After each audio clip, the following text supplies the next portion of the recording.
Hi everyone, I am Teacher Will and welcome back in our Statistics and Probability subject. This is our fourth video of Module 1, Random Variable and Probability Distribution. This video will be the last topic in Module 1. We will learn on how we compute for the mean and variance of discrete probability distribution. Let's start! Alright, so dito muna tayo, una, mean of discrete probability distribution.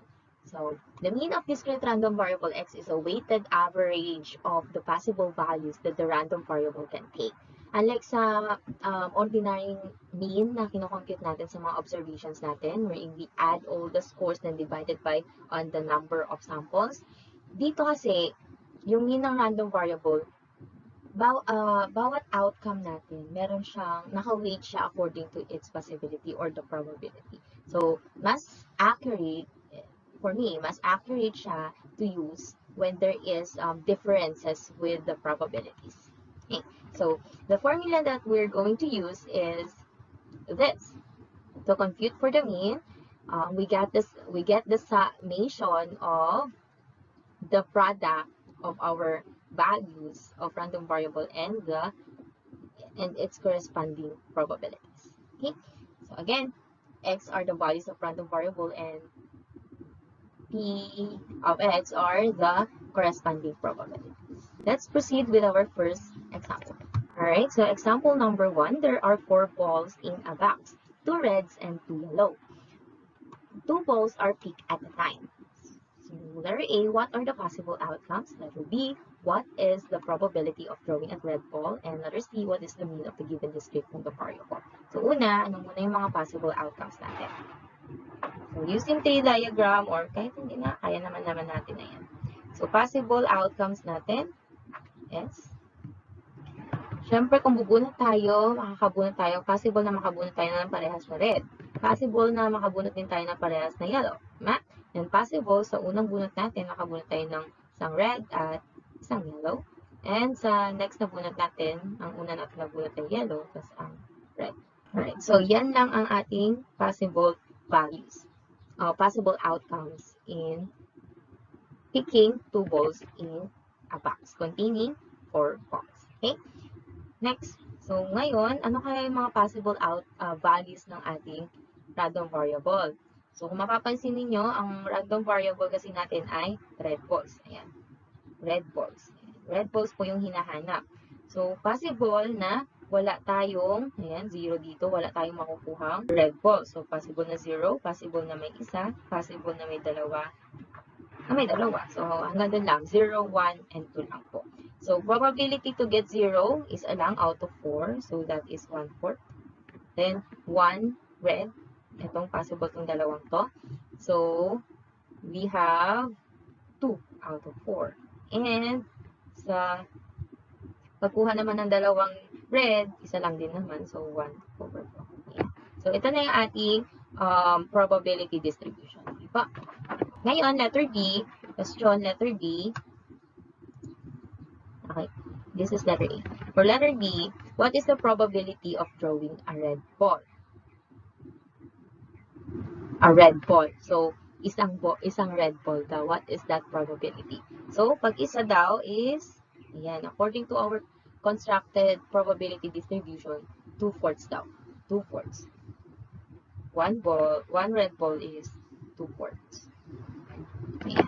Or that is 1/2 or 0.5 or 50%. Okay? So, letter C, what is the mean of the given discrete random variable?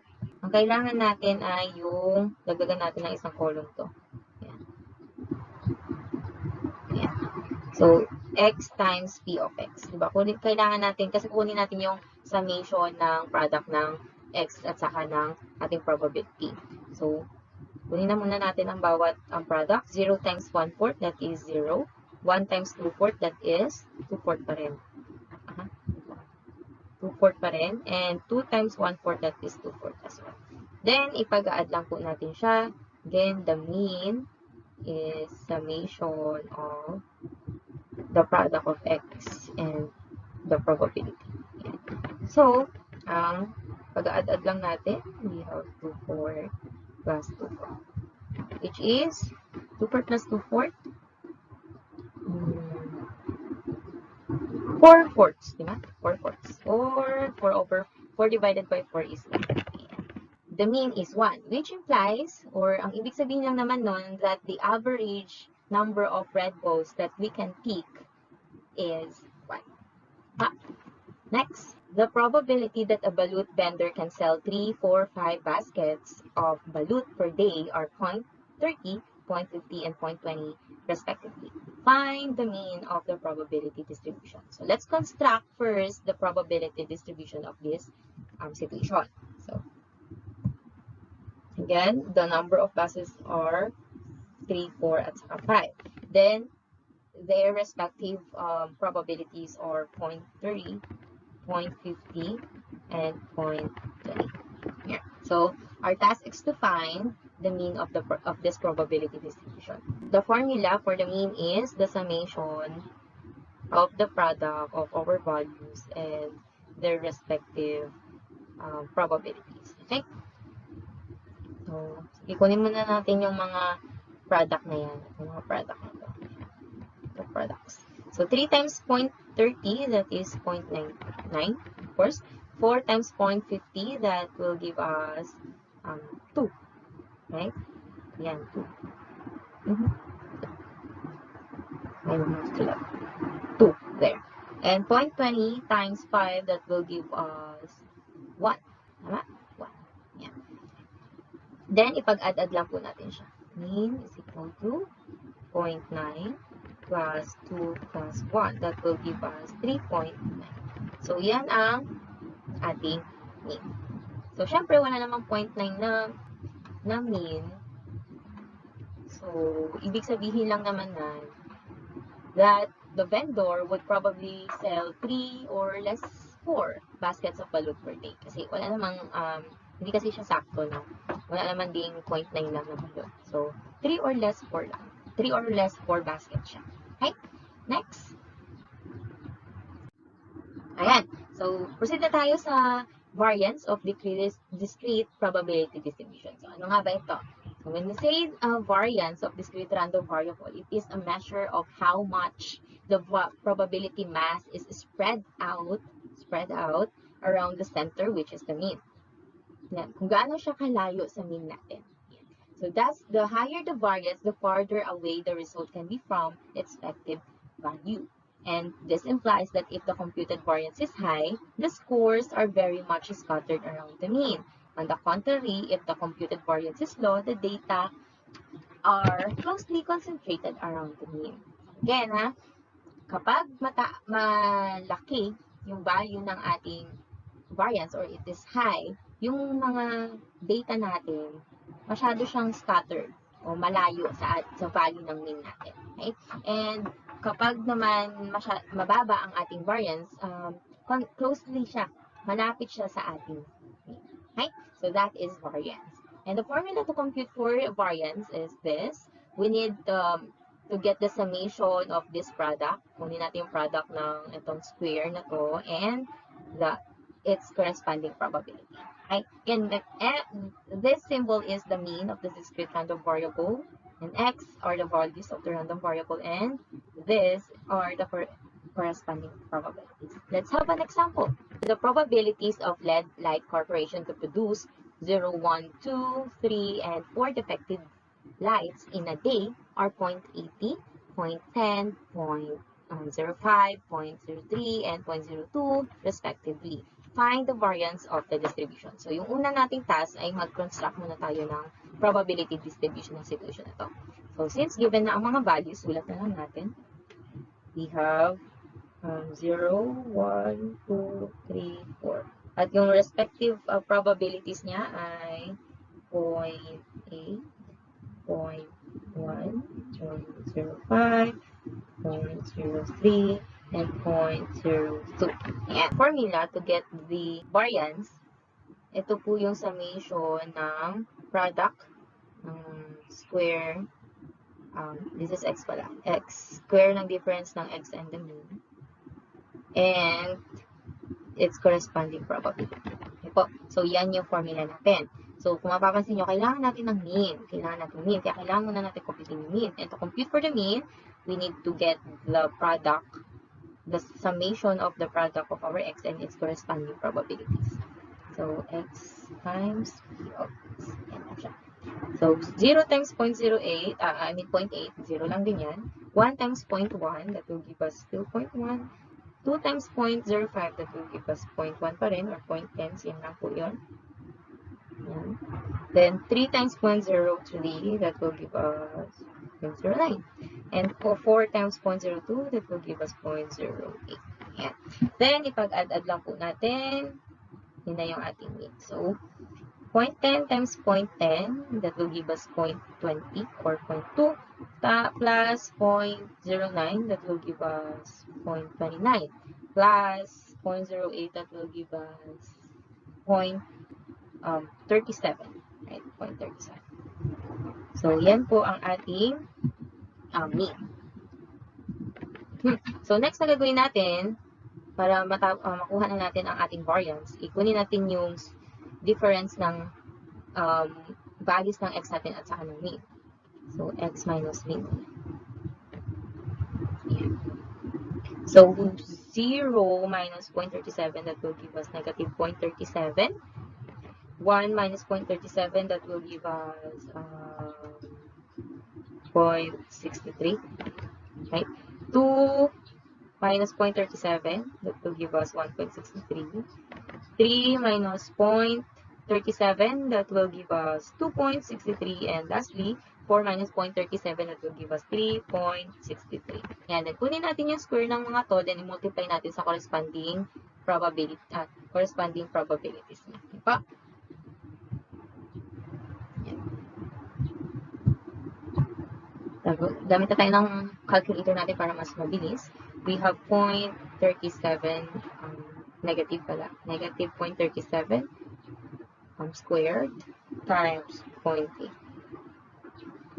Okay, so the answer is 0. Okay, sulat lang natin ha. Itong sinusulat natin values dito, ito yung sagot sa pagkuha ng square, pag-multiply ng square nito at saka ng probabilities nila. Okay po? Next, we have 0.63 squared times 0.1. So we have 0.69. Okay. Next, we have 1.63 squared times 0.05. That is 0.132. Next, 2.63 squared times 0.03. We have 2. Next, pinaka-last, we have 3.63 squared times 0.0. So we have So, ipag-add-add lang po natin yan. Yan ang summation po ha. Pagpa-plus-plus po natin lahat ito. Yun na po yung variance natin. So, sulat lang natin. 0.03969 plus 0.12845 plus pinakalas. Okay, pag-add na po natin. Follow nyo lang yung calculator ko sa screen.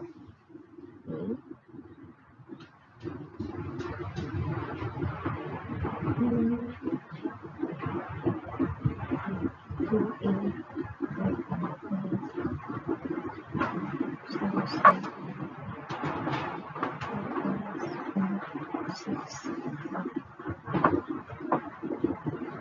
Okay, so ang sagot ay 0.753104.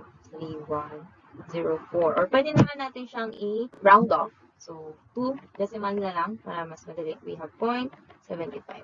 So, ganyan siya kalayo o kalayo sa mean natin. So, yung mean natin is 0.37. So, yung mga values niya, mas 0.75 ang lagyan nito. So, the variance is 0.75. Since the variance is low, this means that the probability of manufacturing defective LED lights is close to the mean, which is 0.37. Alright, so for our last problem, the number of COVID-19 patients admitted per day in a COVID-19 facility, along with its corresponding probability, is shown on the table below. So, ito na daw yung probability distribution natin. Let's solve and interpret the variance of the data.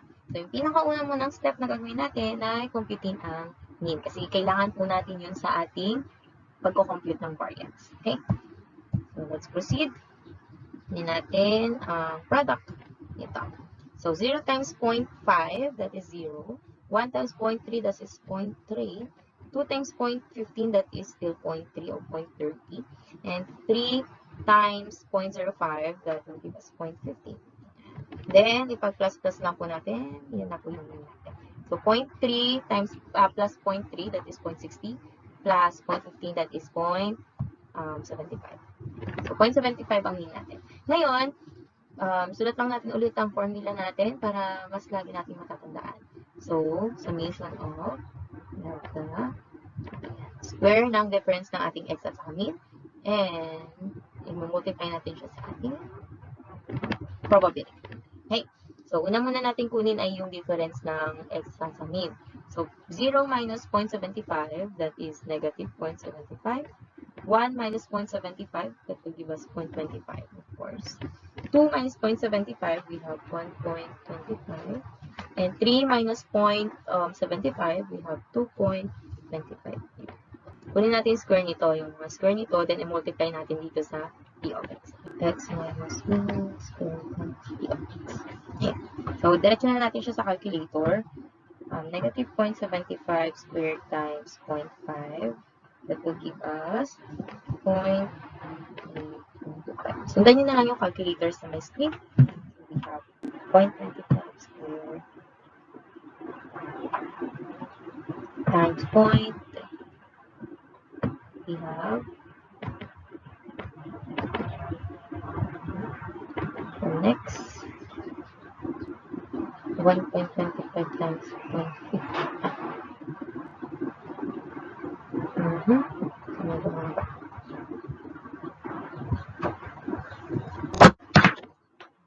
Next 2.25 squared times 0.0.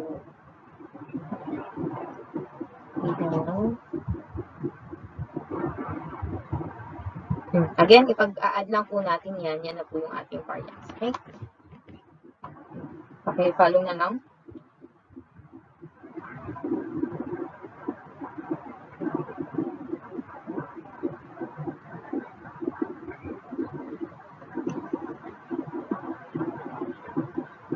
Yeah. So, that is 0.7875. Or, i-round off na natin siya to decimal places. We will have 0.79 as our variance. For the interpretation, the variance is 0.79. Since the variance is low, this means that the probability of admitting COVID patient per day is close to the mean, which is 0.75. Okay, so ito na yung last na problem natin.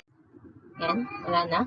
So, ngayon, ang task ninyo, sagutan ninyo yung inyong mastery assessment week 1, which is covering yung ating lesson 1 until itong lesson na to na discuss ko ngayon.